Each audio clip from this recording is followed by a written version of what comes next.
Well, hello everyone. Today I'm interested in the question of progressive neoliberalism, also known as global governance or modern globalism, and why it just won't die. Now, Tom Woods has got a famous law. He once said, "No matter whom you vote for, you're getting John McCain." And I'm kind of interested in the mechanisms by which the regime, as we call it, is able to keep Woods's third law there true. So the first question is, what is progressive neoliberalism? Well, I would define it as having these following features. It has a managed market economy. I put managed in inverted commas. You could say a regulated market economy. It favors private public partnerships. It often imposes austerity, or what the left call austerity, aka trying to balance the books, not trying to spend more than you have. It gives tax breaks for banks and corporations while socializing their costs. Everybody will remember the bailout for the banks in 2008, for example. Um, it is pro transnational globalist institutions. It is pro immigration. In foreign policy, it tends to be pro intervention. For example, pro NATO intervention in Ukraine, for example, or intervention in the Middle East, the Iraq War, Kosovo. These are all features of progressive neoliberalism. Now, in the nomenclature, that sort of interventionism tends to be called neoconservatism or neocon, but I think that is just the foreign policy aspect of progressive neoliberalism or techno globalism. That is just the foreign policy piece, and it's called neocon, but actually all of them have basically a neocon foreign policy, so it's just part and parcel of the same thing. uh, there is generous patronage for minority client groups. There is they favor anti-discrimination laws, whether it is in the area of quote unquote equality for women or on race or whatever else it is. The policies tend to increase mass surveillance, and they are all anti-populist. So these are features of progressive neoliberalism. But what are some of its traits? I would argue that progressive neoliberalism is the ideology of what we call the managerial class. And it is also synonymous with the regime. It is the house ideology, if you want, of the regime, or it has been to date. It's a totalizing doctrine that harmonizes across domestic and foreign policy. Over on Judge Napolitano's channel, he often has a guest on called Alistair Crook, who has talked about how the woke stuff at home, the kind of anybody who's opposed to what they want to do on the domestic front is branded as an extremist, is mirrored in their foreign policy, where any country that is not willing to go along with their various diktats, be that Iran, Russia, China even, is branded as quote unquote extremist. And they have this same attitude of total non tolerance for anything that is not themselves. They use every possible means and every lever of power to maintain themselves in power. And this also entails running roughshod over what is people talk about precedent. Well, precedent goes out the window when they are in the mood of maintaining their own power, and democratic norms also go out the window. In fact, they'll go very, very far short of full, all out authoritarianism. And even then, with Keir Starmer coming in, we've even seen some glimpses of that. They saw some glimpses of it up in Canada with Justin Trudeau as well. Now we're going to look at some strategies of progressive liberalism. It rewards its friends and it punishes its enemies. Now, all sorts of groups who are in power do this, but the progressive neoliberals are very happy to reward their friends and punish their enemies. And sometimes they go pretty hard in both directions. You'll notice none of the friends of the progressive neoliberals ever really see any sort of justice. You'll never see Tony Blair at The Hague, for example. And they reward their friends pretty hard as well, whether it's Nick Clegg, leaving the government and then working for Facebook, or, the Prime Minister of Finland ending up at the Tony Blair Institute, or you can pick your own examples. It's this great merry-go-round, and everybody always fails upwards or lands on their feet. Second, they seek to eliminate rival castles by any means necessary. If this fails, they co-opt, contain, subvert, use any means necessary really to bring their enemies in. That is the iron law of oligarchy, as Robert Michels calls it, or containment, as I've talked about in the past.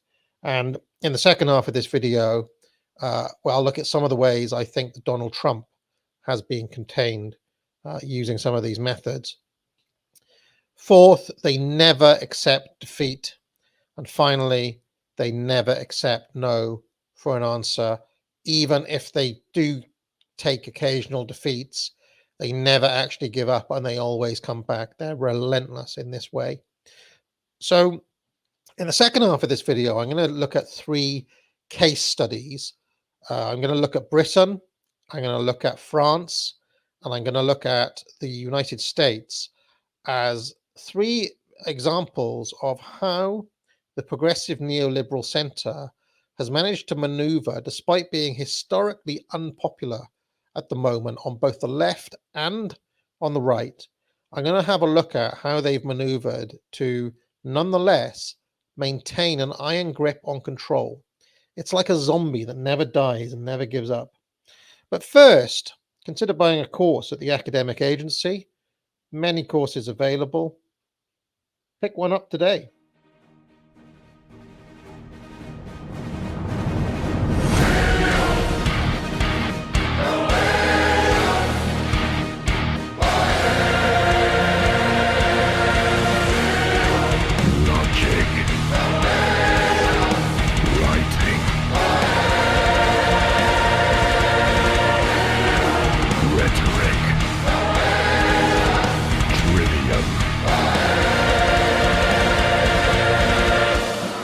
Order now from the academic agency. All right, welcome back. So, as I said, I'm going to have a look at 3 different examples, case studies. In Britain, we saw a situation where both the Labour Party under Jeremy Corbyn and the Tory Party under Boris Johnson seemed to give way or seemed to allow in populism for a while. The Labour Party was taken over by a kind of left-wing populism that was anti-forever war, and it was for a pretty old-fashioned left-wing economic program, big government. And Boris Johnson, despite the fact that most of people watching this will believe him to be a fake, represented a right-wing populism, a kind of British mirror of Donald Trump. Boris Johnson represented Brexit, and he rose to power on, get Brexit done, and a kind of wave of populism. We now know that he was either faking it or internally undermined. But at the time, it seemed like the progressive neoliberal centre was broken for a while.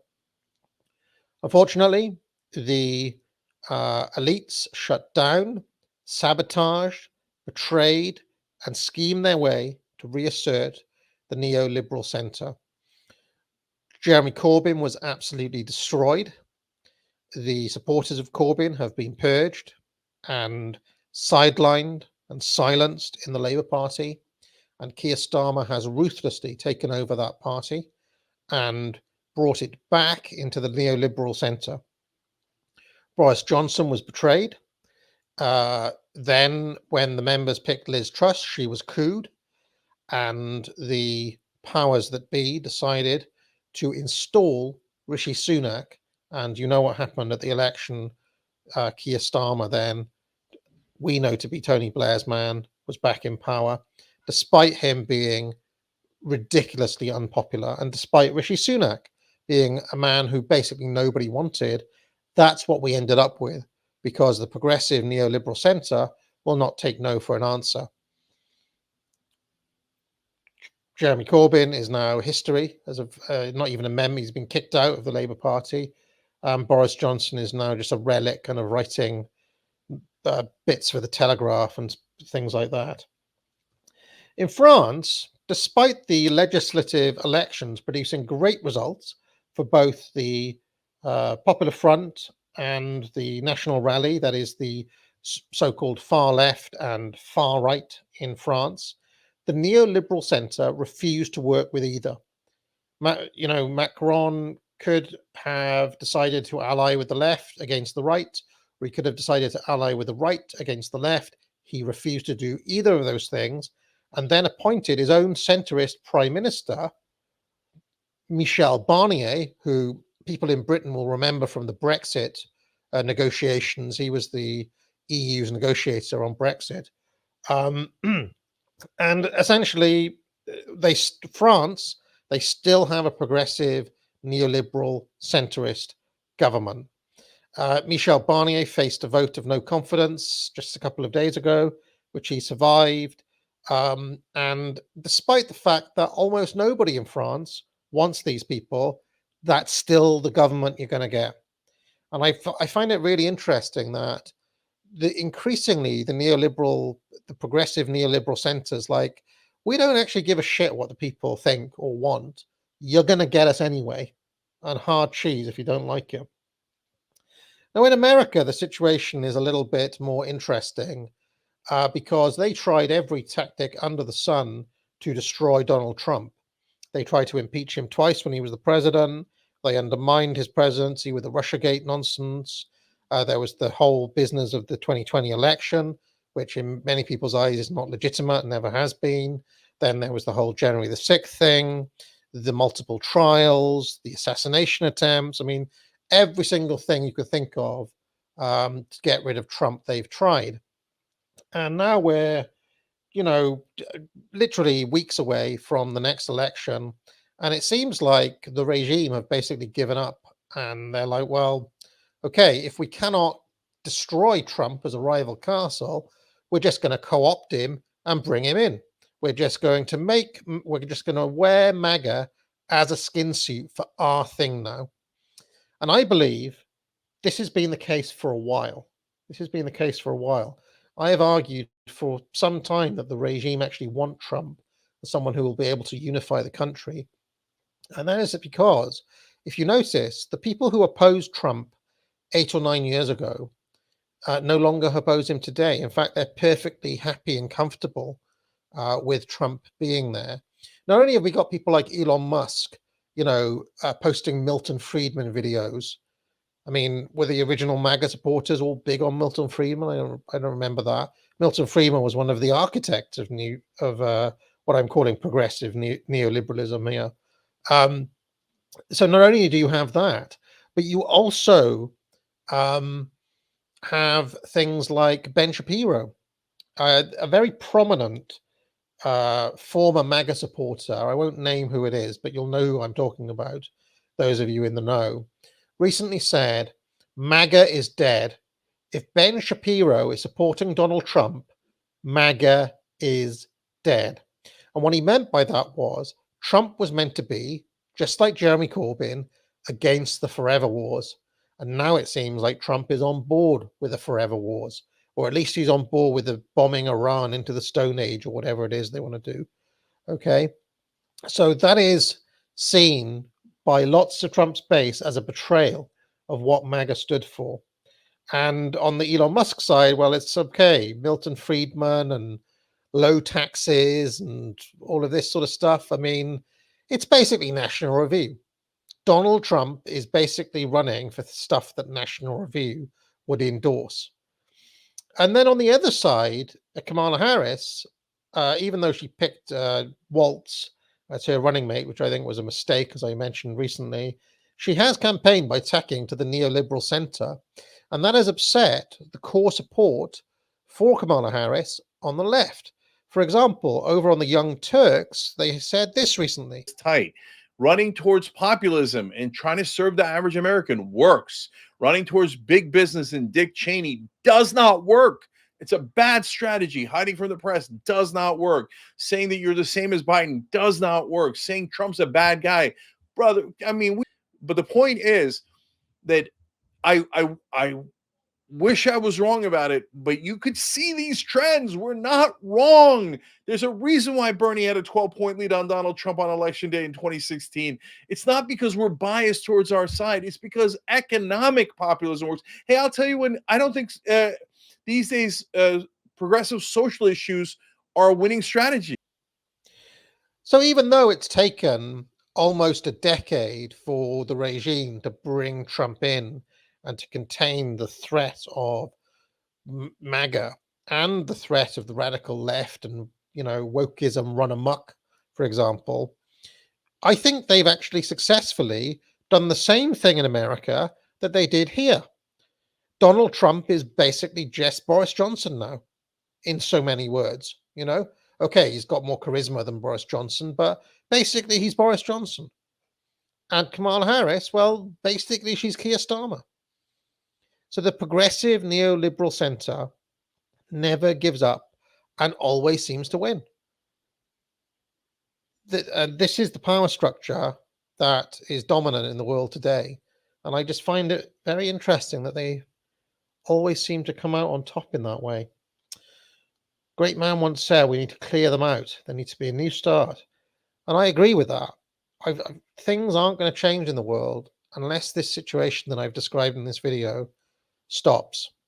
How long can the progressive neoliberal center hold? Things fall apart. Another great man said that once. Anyway, till next time, folks. If you liked this video, be sure to like and subscribe. You can join the channel for thousands of hours of past shows in the archive and hundreds of videos.